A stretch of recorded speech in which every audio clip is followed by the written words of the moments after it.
right now, we're very privileged that it's kind of a rare occasion. This does not happen, well, ever, that we have two colonels in our studio right now. The outgoing commander of the Battle Creek Air National Guard Base 110th Wing, Colonel Brian Tuff. Nice to see you again, Colonel Tuff. Nice to see you, Tim. And the new guy, who's not really all that new, but he is the commander now, Colonel Sean Holtz. Good morning, Colonel. Good morning, Tim. Thank you. Very nice to meet you, and nice to have you here in our studio as well today. You guys have known each other a long time, haven't you? Yes, very long time, over 2 decades. I mean, that doesn't always happen, that the new guy comes in, replaces the outgoing commander, but you guys have quite the background.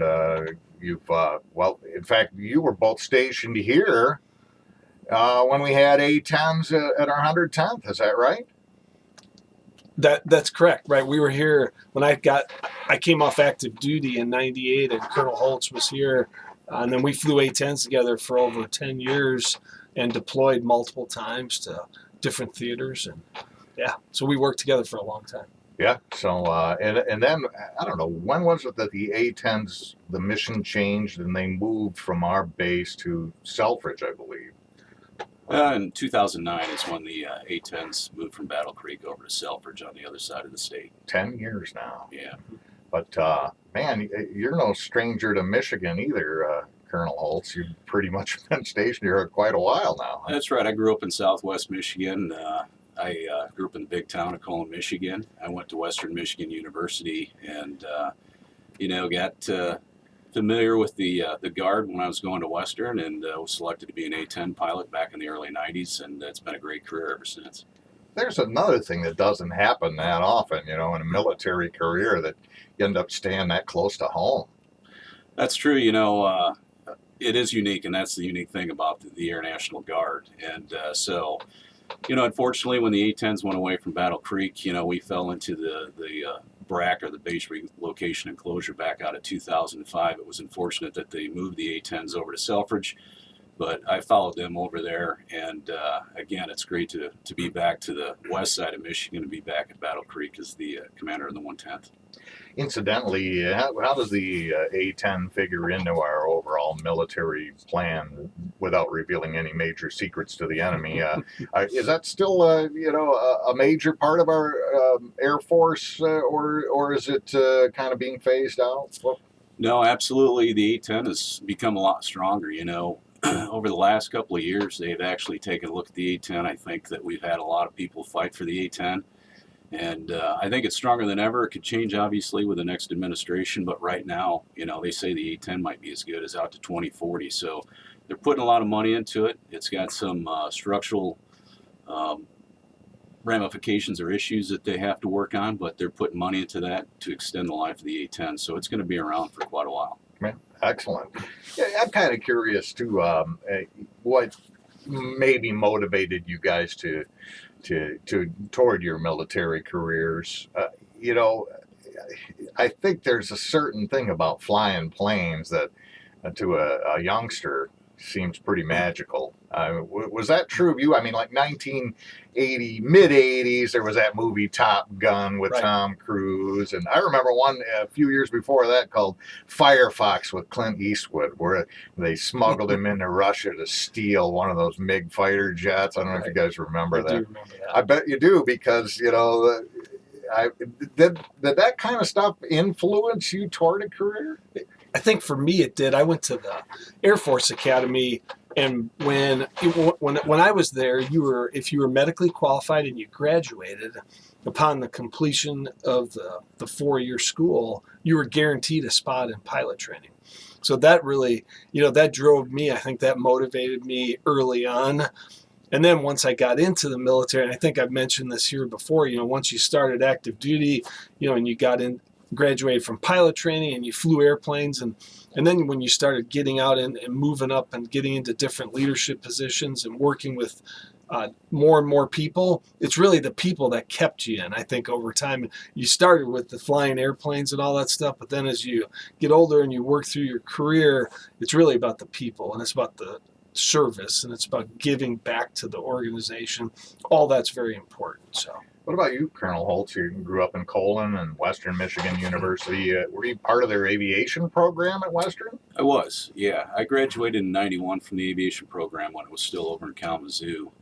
And when I was going to school, I actually wanted to be an airline pilot. And so one of the things the Guard offers is, you can get into the Guard because, we say it's that part-time, 1 week in a month, 2 weekends, or 2 weeks a year.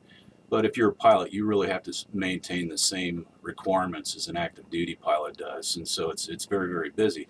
When I was introduced to the Guard, though, as I got into it more and more, I was an airline pilot for 6 years, and I realized how much more I enjoyed flying the A-10, the missions, the people.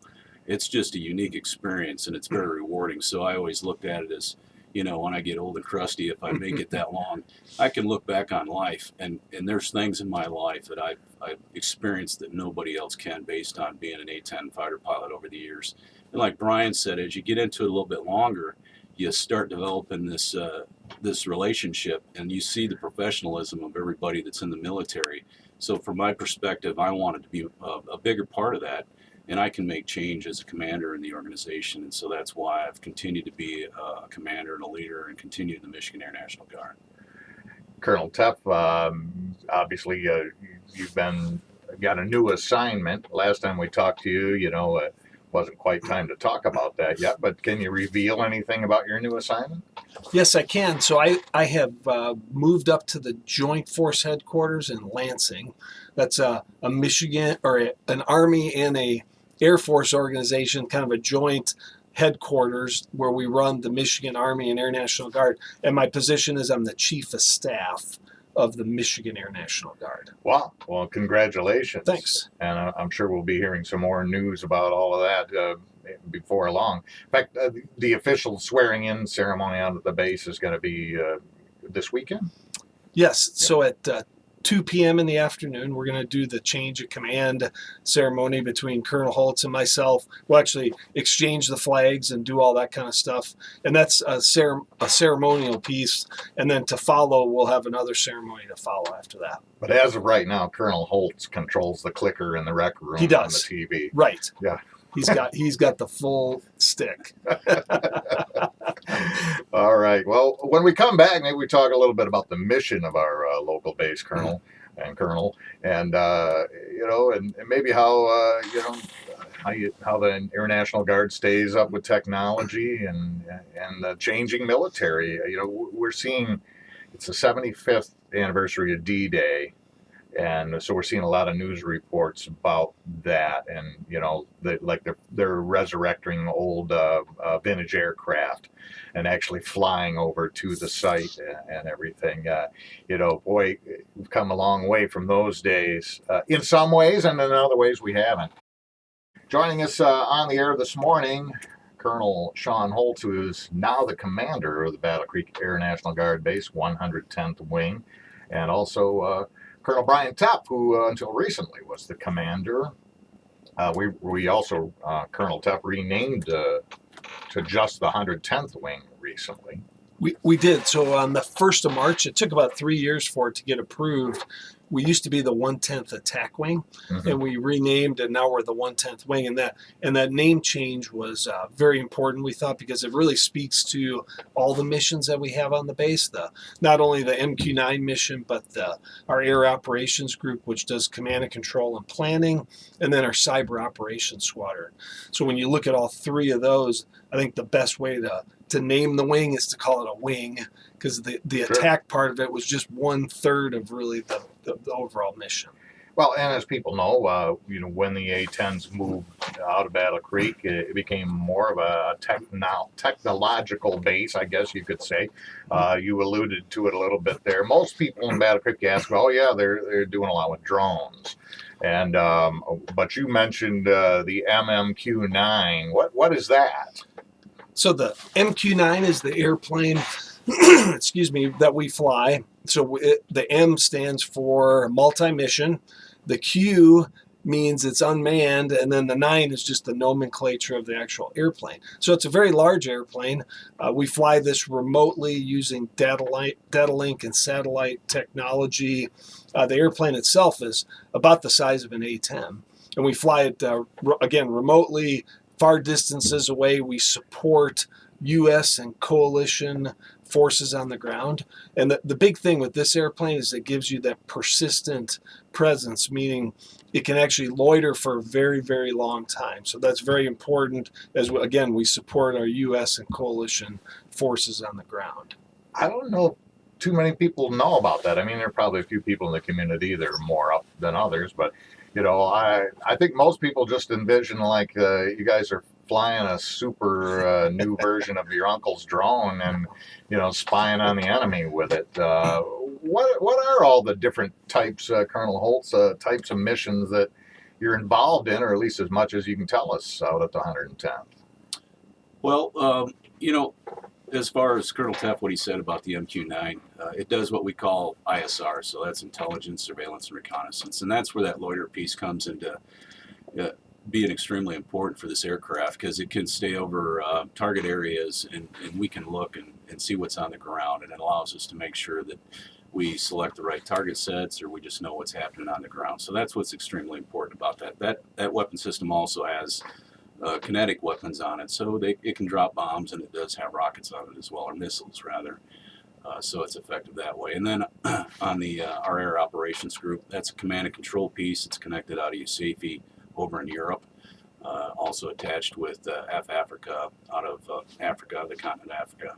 And then our cyber piece, which is becoming more and more important as we could potentially get attacked from overseas, as we've seen in the news a lot. Speaking of the news, unfortunately we hear about, friendly fire accidents in military, a lot. Is this technology that you're talking about helping to minimize those few unfortunate incidents? Absolutely can, and that's where that surveillance piece. So, a lot of times when we're, in combat or wherever, we have eyes on, so that brings situational awareness to it, and through that situational awareness and proper communications, it gives us a better picture of the battlefield so that we can separate friendly and enemy positions. Yeah, I mean, you watch these TV shows like NCIS, and they've got cameras all over Los Angeles, and what a great weapon when these guys are going in the thick of it, and some guy's got an overhead camera telling them in their ear exactly what's where. Hey, look out, there's some guys around the corner.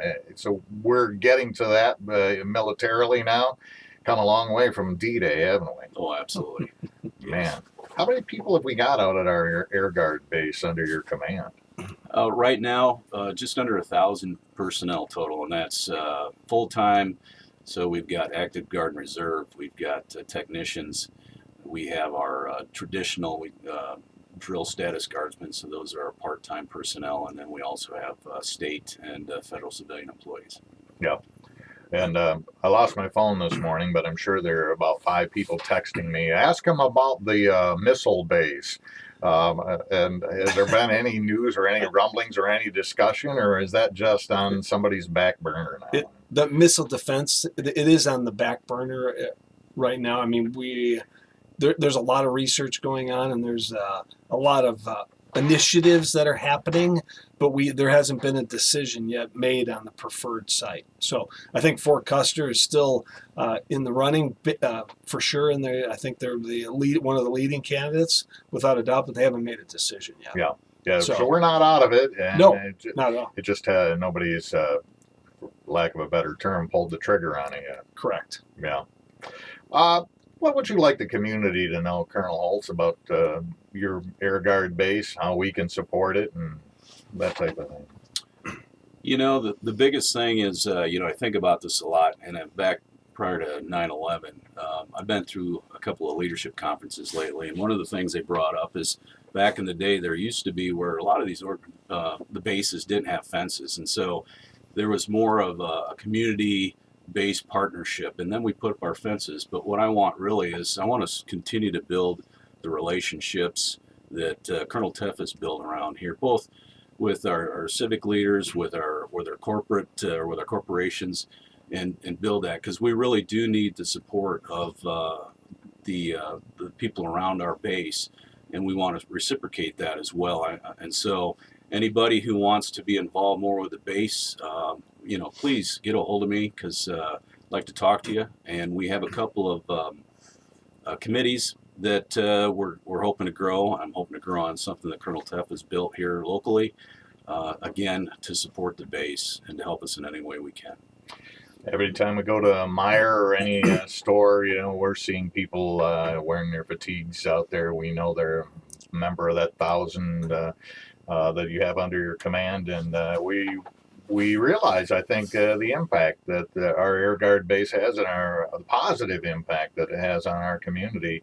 We're very grateful, and the invitation is open anytime, Colonel Holtz. If you'd need to come in and talk about something, we'd love to have you here. Yeah, I definitely appreciate that. I don't know what the economic impact is of the base, but I do imagine that it's substantial. And again, I hope to get out there and meet as many people as I possibly can to build on the relationship that Colonel Teff has built since he's been in the job. And it's not just economic. You know, the people that I've met that are in the military, they're really good people. And, you know, you need ethical, moral people in your community that are ready to step up and do the right thing, the next right thing. And we've got a bunch of them. So thank you, gentlemen, for coming in.